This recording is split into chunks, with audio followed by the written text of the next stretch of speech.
But it's my responsibility now my name is Doug Paul. I'm here at the Carnegie Endowment as Vice President for Studies. And it's my great privilege and honor tonight to introduce our principal speaker. But I want to make a few remarks about what it is we're doing tonight before we invite him to the podium. Minister Abuzal Bakrie, Bakrie Foundation founder and chairman Aninja Bakrie, Bakrie Foundation CEO Imbang Benkoro, distinguished guests, ambassadors, ladies and gentlemen. The Carnegie Endowment was founded 100 years ago this year by Andrew Carnegie as his last major effort, he thought, to do what many people of that era thought they were going to do, which was after a period of tremendous economic industrialization and financial growth around the world, and especially in the United States, there was an idealism that peace could be maintained and war was unthinkable. Yet less than 5 years later, Andrew Carnegie was writing to President Wilson, telling him we have to get into the war in Europe.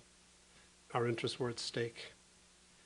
It's that contradiction, that inherent conflict between peace and war that has informed the Carnegie Endowment for International Peace from its beginning.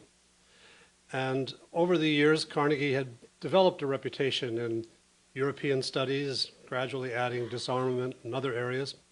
Only recently has it directed its gaze on Asia in the last 10 years or so. Today we have offices not only in Washington, but also in Moscow.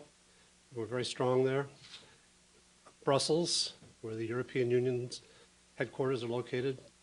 Beirut, which is a ferment with ideas in the reforming Middle East. And also Beijing. Tonight, it's our great privilege to extend our reach and our patterns of inquiry into a part of the world that's been very close to me and I think is very important for our country. Southeast Asia has gone through great vicissitudes. For most people in this room, the real focus came with the Vietnam War and the times of turmoil and the great conflict between East and West. And when that ended, a lot of people turned away.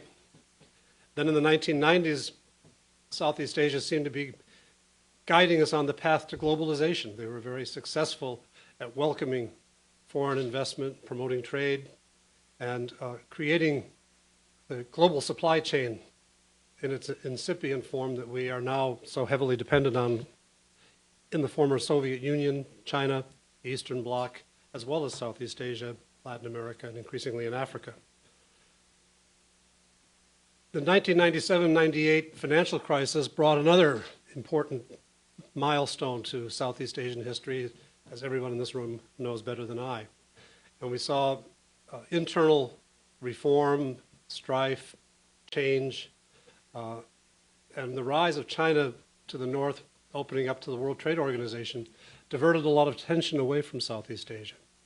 But I think today it is really quite fitting that Carnegie is pleased to announce the very generous support of the Bakrie Foundation to create a chair, the Bakrie Chair in Southeast Asian Studies here at Carnegie, because I think Southeast Asia is resuming its important role in the global scene.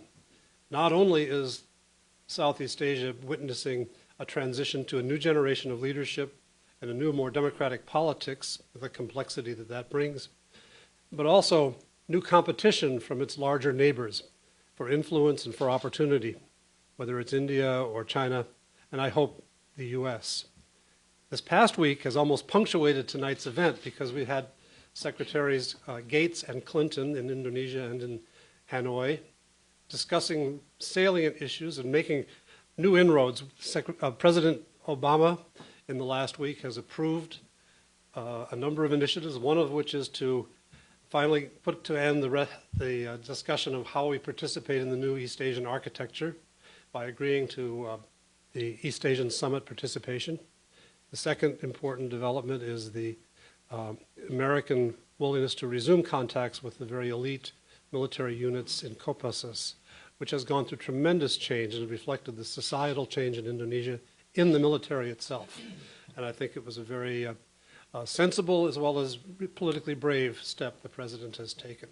The United States has also joined with many of its friends in Southeast Asia to raise questions about a code of conduct for the South China Sea and offer good facilitation offices to see if we can't develop a code of conduct that can prevent the potential for conflict there. All of this tells me Southeast Asian Studies is back, it's interesting, it's going to be a great field to work in, and America needs to know more about it. Now, you'll note that we're creating a chair tonight as a result of the generosity of the Bakrie Foundation, but I'm not going to announce a new occupant of the chair.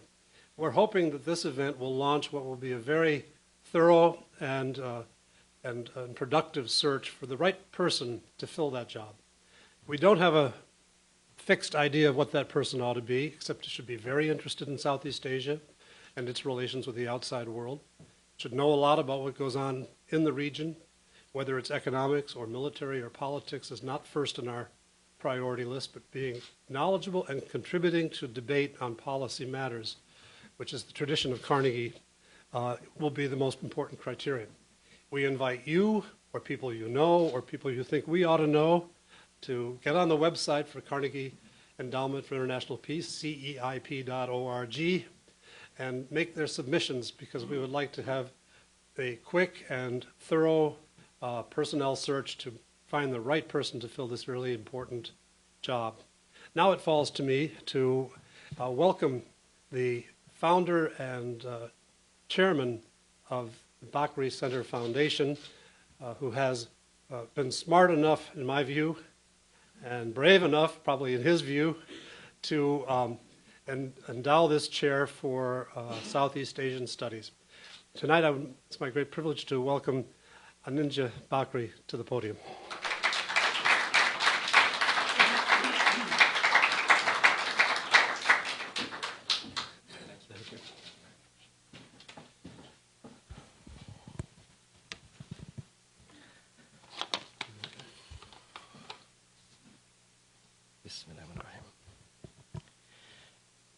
Mr. Douglas Pal, Vice President, staff of the Carnegie Endowment, Excellencies, ladies and gentlemen, one of the pleasures of speaking to an Indonesian, particularly a Javanese, is that one never has to feel the pain of being rebuffed.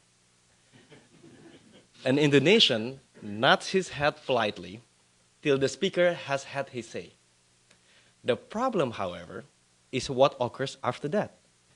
The speaker goes away with a happy idea that the Indonesian has agreed with all that he has said, when the truth is that he has merely heard him out and has not necessarily agreed with him.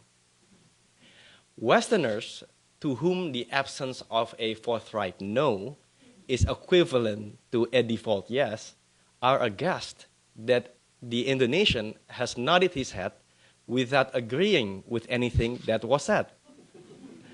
I'm sure some of you who have experience communicating with Indonesians know exactly what I mean. Since the tables are turned and I am at the speaking end today, I would be delighted if you play polite Indonesians and not at what I have to say. That way, I can say what I want without being challenged by the sharp intelligence of an illustrious gathering such as this. It is a pleasure to be here with you at the launch of Bakrie Chair of Southeast Asian Studies. Let me say why this occasion is important to me personally.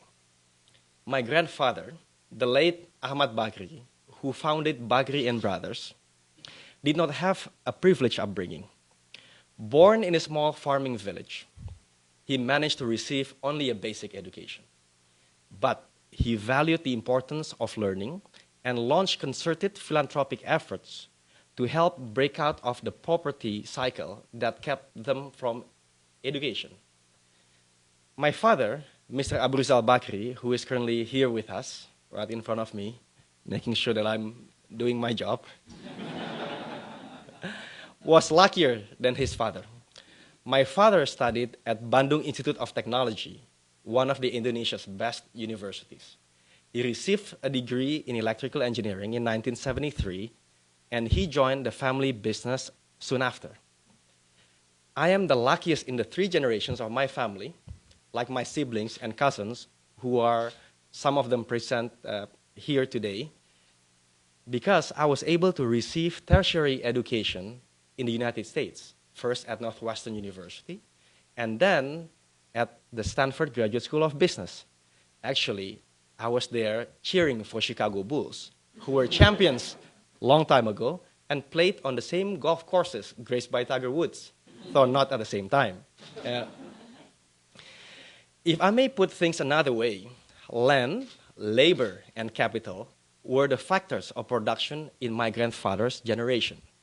In my father's generation, information joined the list. In my generation, information is moving from quantity to quality. In my children's generation, quality will become internationalized to an extent that is unimaginable today. Hence, the need for an education system that prepares Indonesian children for an internationally competitive future is apparent. This is where Bakrie Center Foundation, BCF, which is driven by the third generation of my family, is trying to make a difference. It supports ordinary Indonesians across the country with basic vocational skills so that they can lead fulfilling and productive lives. Our primary objective is to provide Indonesia's best and brightest with a chance to study for a higher education at some of the best universities at home and abroad. It is a private sector initiative to identify developed leaders in Indonesia and create a talent pool that will eventually drive economic development and growth. The BCF is an integral part of the Bakrie for the Nation Foundation, which has pioneered several philanthropic and educational efforts in Indonesia, including the establishment of Bakrie University, a full-fledged undergraduate institution. All our efforts go back to the deep-rooted conviction of our founding father and the enduring mission of the Bakrie Group, which is to give back to society and build a more prosperous Indonesia. Now you can see why the establishment of the Bakrie Chair for Southeast Asian Studies here at Carnegie gives me such a sense of fulfillment. The Bakrie Center Foundation wants to have all its bases covered, but here at the world-class Carnegie Endowment, in the heart of Washington, D.C., is its launching pad. It is one way for me to give something back to the United States for which I have gained so much over the years. Now, so much for the personal. This evening, I want to speak on Indonesia's role in the relationship between Southeast Asia and the United States. Southeast Asian countries welcome American investment, technology transfers, markets, and the presence of the U.S. Seventh Fleet in Asia. So does Indonesia, which has strong trading links with the United States. To quote President Richard Nixon, trade doesn't prevent wars, but it does require peace. America, the only superpower, is the key to Pacific Asia security. The balance of power in Northeast Asia affects Southeast Asia. Washington needs to continue to pay attention to Southeast Asia security concerns if it wants to maintain its influence in the region. With China's rise, Chinese influence now is not limited to Northeast Asia. Neither is India just sticking to South Asia. The region's very name, south of China, east of India, speaks a new game in the works. Southeast Asia is the buffer zone where the Sino-Indian contest for supremacy will first take place. We hope that the rivalry will be a friendly one, but we in Southeast Asia can't afford to simply hope. Of some concern to us are Washington's somewhat mixed policies toward Southeast Asia. President Barack Obama has kept on postponing his visits to Indonesia and Australia. While understandable in the light of American domestic issues, the Indonesians couldn't help but be disappointed. But it isn't all bad news. The U.S. signed the ASEAN Treaty of Amity and Cooperation and was the first country to name an ambassador to ASEAN. Mr. Obama was also the first U.S. president to hold a meeting with all 10 ASEAN leaders. And Secretary of State Hillary Clinton's first official visit was to Asia. On balance, I hope we will see more, not less, America in Southeast Asia. This is because it is in Southeast Asia that America's own capacity for action in wider Asia may well be tested. After all, the Northeast Asian situation is on the whole stable. This is due to America's policy of strategic ambiguity toward China and Taiwan, and its alliance with Japan. North Korea is a problem. However, a one-man state can hardly bring an entire region down. As for South Asia, the United States appears to be acknowledging New Delhi's role as the region's linchpin while having parallel links with Pakistan. It is in Southeast Asia that the future takes the form of open-ended questions. How will the region fare amidst the gravitational pull of China and India? How will it accommodate China's needs if they conflict with America's? Will the US ignore or underplay its interests in Southeast Asia? Talk of American disengagement usually crops up during Democratic administrations. Will the Obama administration be different? China has unleashed a charm offensive in our region. One way is through the China-ASEAN Free Trade Agreement, also called CHAFTA.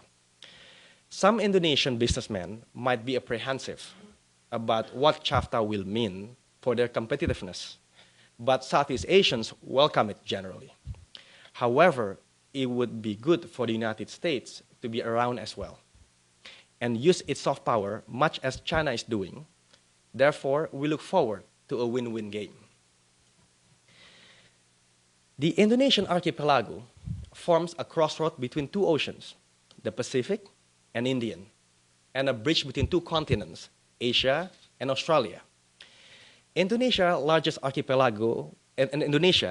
largest archipelago in the world to form a single state, consists of 5 main islands, some of which are as big as California and Texas, and 30 smaller archipelagos totaling about 17,000 islands and islets, of which about 6,000 are inhabited. Maritime Southeast Asia cannot be imagined without Indonesia. Indeed, Indonesia's geographical position between Pacific and Indian Oceans make it a major security player. Indonesia helps ASEAN succeed. Its G20 membership shows its global economic importance. Indonesia has gotten over the decline that followed the collapse of the Suharto era. Some ask whether Indonesia is awakening. I think of the Garuda. True, Indonesia's mythical national bird is preparing to soar again over the Nusantara, the sprawling Southeast Asian archipelago. However, the Garuda will not fly again as a bird of prey.